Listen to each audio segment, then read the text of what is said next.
I followed the channels of a few painters to get ideas and general inspiration. One concept that I've been really fascinated with lately is underpainting. Basically, underpainting is blocking out a miniature with bold hues to map what you want the lighting effects to be, and then paint the actual color you want over those very thinly to create subtle variation in the surface and give the miniature more of a look of depth and dimension. The figure is tiny and doesn't have much variation in lighting effects over it, at least readable to the eye, so underpainting helps create that variation in highlight and shadow, in the illusion that all the surfaces are larger than they actually are. Underpainting can achieve other effects too. One of them is color shift, which is a gradient of color starting with one hue, but switching into a different hue in a way that looks unexpected and interesting. I recently saw a painter using a color shift effect on a mini that had feathers, and it looked awesome, so I scratch built a creature with feathered wings, intending to try it myself. I recently got an airbrush and a set of new paints with it, and we've been going over the palette of colors and brainstorming combinations which might look good. One of the ideas is starting with a base of rose pink, adding details of metallic red, and finally accents of iridescent orange. I think that's the scheme I'll go with on this one, and try for a color shift from orange through yellow to red.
I don't have any sepia to use making the wash I envision finishing this with, so I'll blend green and yellow and add red until it looks as warm as I want it to.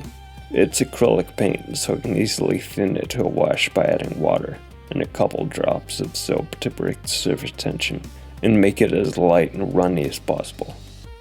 The froth doesn't matter. The bubbles will pop as it dries and evaporates.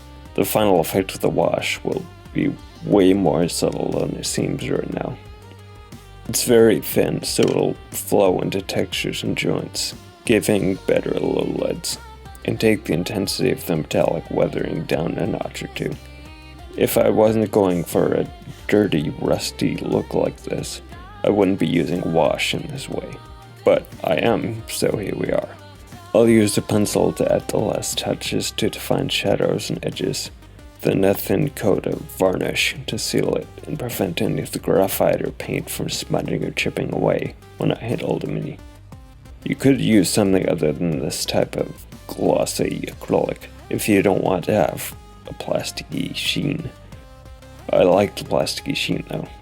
It makes it look more toyish, as if you could walk into Toys R Us and buy this bizarre thing.